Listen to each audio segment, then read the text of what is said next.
I'm going to read from my first novel called Good Morning Midnight, and this is from chapter 3.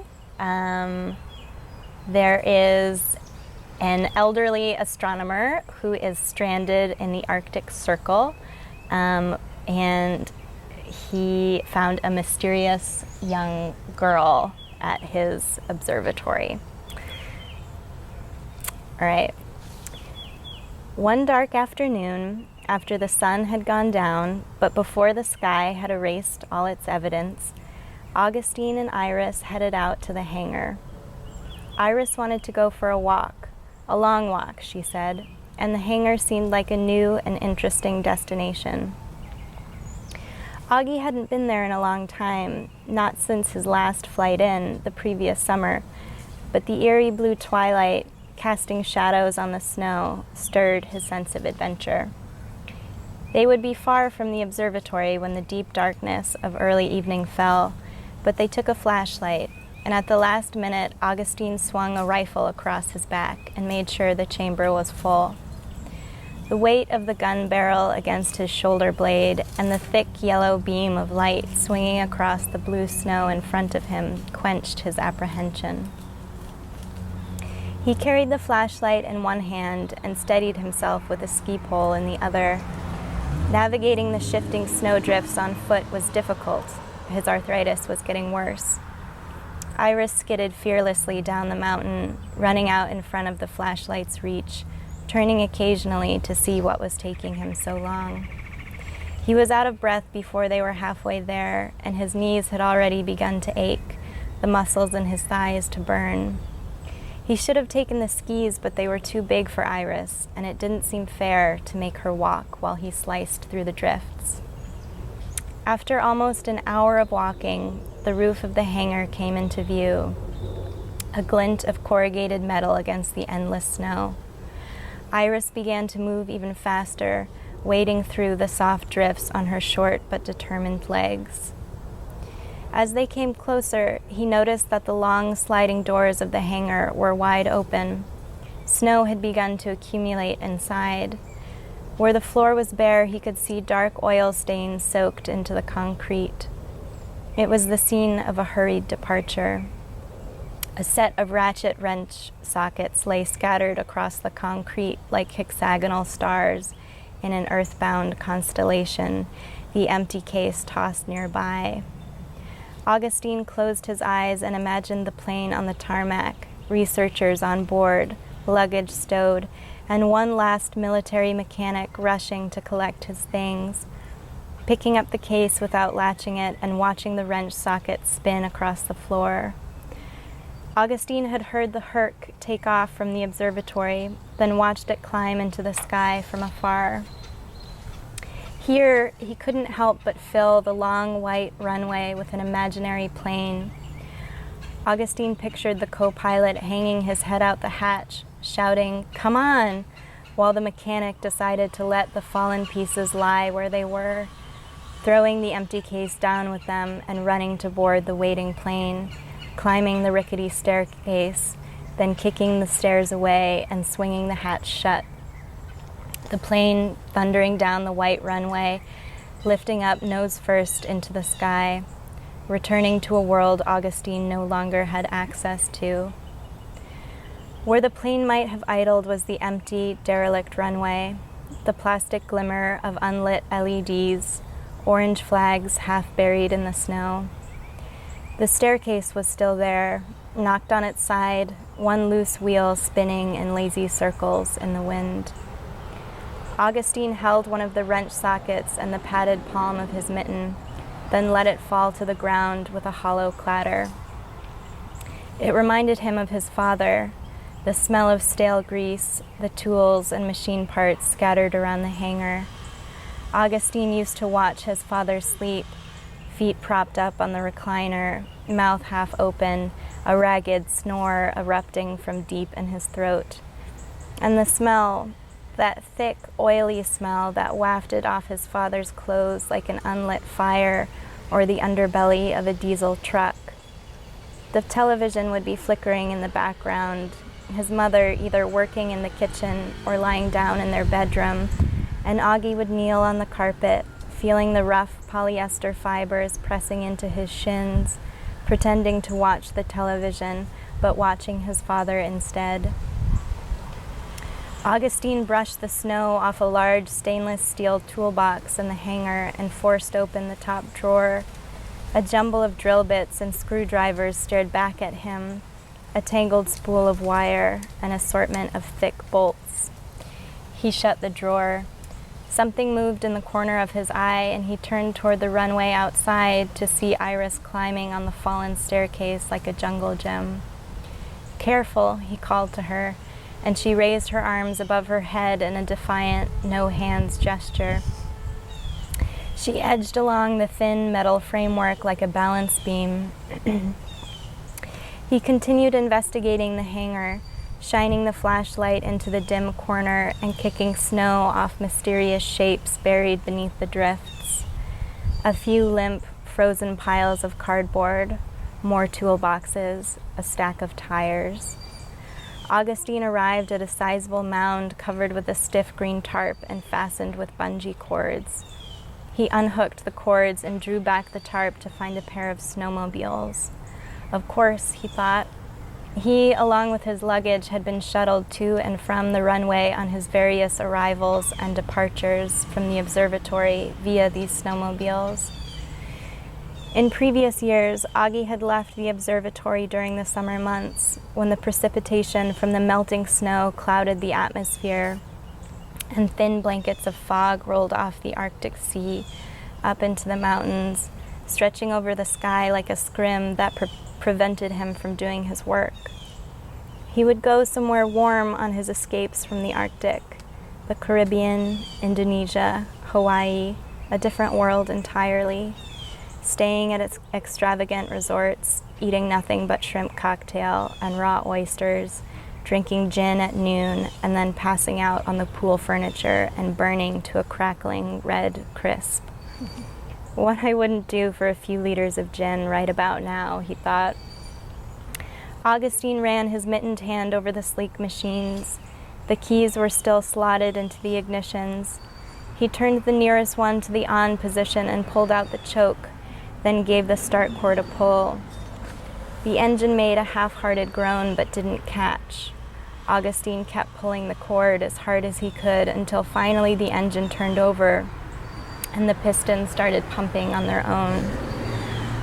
Oily smoke billowed from underneath the hood, and the engine settled into a hesitant but steady beat. The smoke thinned, and Augie gave the machine an affectionate pat on its shiny black haunch. There wasn't anywhere in particular he wanted to go, but it was good to have an engine at his command. Perhaps they would ride back to the observatory. Augie grinned at the idea and wondered if Iris's limbs were long enough to ride the other one, but when he saw her, he immediately forgot about the snowmobiles. The cold engine sputtered and died, and he barely heard it. There was another shape on the runway. Augie squinted to make out its silhouette against the luminous blue of the snow and the fading light. It was on 4 legs, a grayish-white color that almost disappeared into the background. If Iris hadn't been so entranced by it, Augie might not even have noticed. Iris moved toward the figure, scooting along the thin metal poles of the fallen staircase and cooing, singing that strange guttural song he had grown accustomed to. The figure cocked its head. It was a wolf. Without pausing to think, Augustine swung the rifle down from his back. The thick canvas of the strap buzzed against the windproof material of his parka, and he froze. The wolf swung its head toward him and growled, the scant light bouncing off its eyes, making them shine like marbles. The wolf took a step closer to the hangar. Augustine held his breath and waited. Iris was creeping closer and closer along the length of the staircase, reaching out her hand to stroke its fur. The wolf sat down in the snow and watched her, pawing the ground and pricking its rounded ears at the sound of her voice. Augustine slipped off his mittens and flexed his fingers in anticipation. He hadn't fired a gun since he was a teenager, hunting with his father in the woods near their house in Michigan. The two of them would wait in silence, father and son, and when the moment was right and something found its way into their crosshairs, they would aim their guns and squeeze. Augustine hated every minute of those trips. He lifted the rifle and rested the butt of it against his shoulder. He found the wolf in the scope and trained the crosshairs on its shaggy head. Iris was still creeping closer and closer, shedding her mittens and outstretching her hands, making soft, sweet noises. Just as his finger found the trigger, the wolf moved. It threw back its head and howled, a mournful, lonely sound, then took another step closer to Iris. Augustine corrected his aim. The wolf stood up on its hind legs, raising its snout toward Iris's tiny palm, and he pulled the trigger. The sound of the shot must have echoed over the mountain range, bouncing from peak to peak, reverberating in the valleys, but Augie didn't hear it. Everything was silent as he watched the wolf's head snap back, the fine mist of red that fell on the snow as its body hung in midair, then collapsed onto the ground in a crumpled heap. When it was over, all he could hear was Iris screaming. He loped toward her, the glowing flashlight forgotten on the seat of the stalled snowmobile. Iris had tumbled down from where she had been balancing on the stairs and landed face first on the snowy runway. White powder clung to her hair and eyelashes, her nose and cheeks red from the cold, and she was still screaming. She threw herself on the body of the wolf, burying her tiny hands in its white fur. Augie struggled to move fast enough. He didn't have the breath to call to her, the weight of the rifle slapping the leftover air from his lungs with each awkward stride. When he finally reached her, he saw that the wolf was still alive, but just barely. He had caught it in the neck. As the blood soaked into the snow, the shallow heave of its belly slowed. Augie reached out to pull Iris away from the dying creature, and he saw that it was washing the tears and the snow from her face with its lolling pink tongue, as a mother might do to her cubs. The wolf's blood was on Iris's face, in her hair, and on her hands, but she didn't seem to notice. The animal drew a few more ragged breaths, then expired, its hot tongue collapsing in its mouth, the gleam of its eyes clouding into darkness. The wind stirred the snow around them and sent the shards of ice sideways like a million tiny razors. Augie put his hand on Iris's tiny, shuddering back. She let him keep it there, but she wouldn't release the dead wolf's fur, nor would she stop her low, keening moan. She kept her fingers knotted in its warm, shaggy coat as the snow stung their exposed skin. "I'm sorry," he said. "I thought..." But he couldn't finish. He tried again. "I thought..." But he hadn't thought. He had identified a target before thinking anything at all. And he knew with a sinking burn in his gut that he would do it again. He told himself it was to protect Iris, to keep her safe from the danger that lurked all around them. And perhaps that was true. Wolves are not harmless creatures after all. But there was something else, a primal taste, sour, like fear, rising in the back of his throat, or maybe loneliness. He looked up to the stars, waiting for them to dwarf the immensity of emotion welling inside of him, as they had so many times before. But it didn't work. He felt everything, and the stars winking down on him, cold, bright, distant, unfeeling. He was filled with an urge to pack his suitcase and move on, but of course there was nowhere else to go. He stayed where he was, still looking up, still with his hand on Iris's back, and he felt, for the first time in so many years, he felt helpless, lonely, afraid. If the tears hadn't frozen in the corners of his eyes, he might have cried. Well, thank you. I thought I'd pick an uplifting passage. Well, for that's you. right. Well, this is Lily Brooks-Dalton, and she is our writer-in-residence here at the Kerouac Project of Orlando. My name is Jana Benj, and I'm the current president. And we are sitting outside and getting intermittently leafed on, I guess you'd have Showered. to call it. It's sort of like it's snowing, but it's leaves that are just randomly falling. So we'll deal with that. We're outside the house, and Lily is in her final week with us. So thank you for that reading. And as I'm listening to it, I'm wondering, what is your background that would make you want to delve so deeply into such isolation and you know, to as I read your book, I was struck by how many ways you could describe the ice and the day coming and going and things like that. And I'm wondering, where does this come from? Well, you know,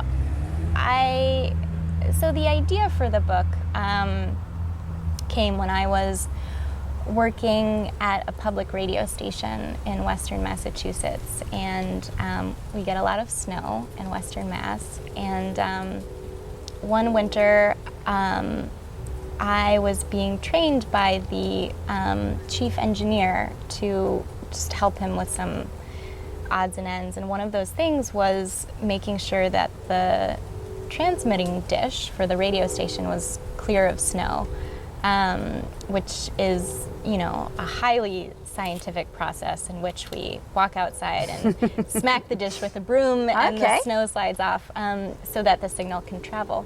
And I, you know, remember asking him, what happens when it snows overnight? And he said, well, then I sleep in my office and I set an alarm and I go out there and I do this every 30 minutes or however hard it's snowing. And so the idea of someone being so alone in an empty building on an empty campus in the middle of the night with snow everywhere really stuck with me for a long time, and I couldn't stop thinking about it. And so that's kind of the kernel of what grew into this sort of Arctic isolation. But in terms of, you know, the feelings of isolation, I think I think that's something I come back to a lot in my work, is sort of that line between being alone, which isn't a bad thing, is actually a pretty rich and fulfilling thing, and being isolated and being lonely, which is, you know, the negative end of that spectrum. And so I was curious what would happen in fiction if I just isolated my characters completely and sort of took away all the detritus of society and civilization, and just what I could discover about them without all of that noise. And it was actually a selection from this book that got you the residency. You submit. This is what you submitted to us, and obviously it struck a chord with people. And so this book was actually published just before you came. Is that right? It was published in August 2016. So what have you been working on while you've been here? Well, I've been working on a new novel, which is a little bit ambitious, I guess is the word. But I didn't feel done with all the research I ended up doing for this book about astronomy and cosmology and sort of the timeline of how our universe came into being. I wanted to keep working with some of those ideas. So the novel that I've been working on in the house is sort of about the evolution of the universe and using a sort of omniscient being to tell that story and giving voices to things like gravity and the stars and ambitious is probably a good word. So it's a weird idea, but it's kind of been it's stuck with me for a while, and so I wanted to to try and see if I could, make a weird idea into an engaging narrative. And yeah, that's what I've been working on. Okay, well, where are you going from now, and how are you going to keep up the momentum? Well, I'm not entirely sure. At the moment, I'm kind of a transient being myself, and when I'm not here at the residency, I've been living out of my truck, where I have a little bed in the back and some shelves and stuff. And so I think I'll probably wander around Florida for a few more weeks and eventually head north and see what happens. Mm-hmm. Yeah. And what made you apply for this residency? How did you hear about it, and what attracted you to it? I heard about it, I guess, online. There's sort of a database of writing residencies that I can't remember the name of right now. But when I saw the listing for the Kerouac residency, obviously the name Kerouac jumped right out at me, and also the location. I'm really fascinated by Florida. It's such a weird, wonderful state, and so Isn't it? It is. And so those two things together, and also the length of time, 3 months to live and work here, just seems like such a good chunk of time to settle into something. Yeah, it was a no-brainer. Great. Mm-hmm. Well, we're glad you came. And what has impressed you or was unexpected about your time here? Orlando impressed me. I didn't expect such a rich writing community here. I mean, there are so many events going on, and the city itself is not at all what I expected. You hear Orlando and you think Disney, and that's such a separate piece of what it's like to live here. So I was very pleasantly surprised by that, and the house itself, and all the people involved with it. It's got this big board of directors who are all really excited about it, and really eager to help the writer in residence get settled and find their way around. And yeah, it's been really fun. Well, thank you. We're very glad that you found your way here, and we wish you all the best. And when this next book comes out, please come back for a book signing. We can do it right here. Oh, I'd love to. Well, please do. It's an open invitation. Okay, Thank deal. you. Yeah.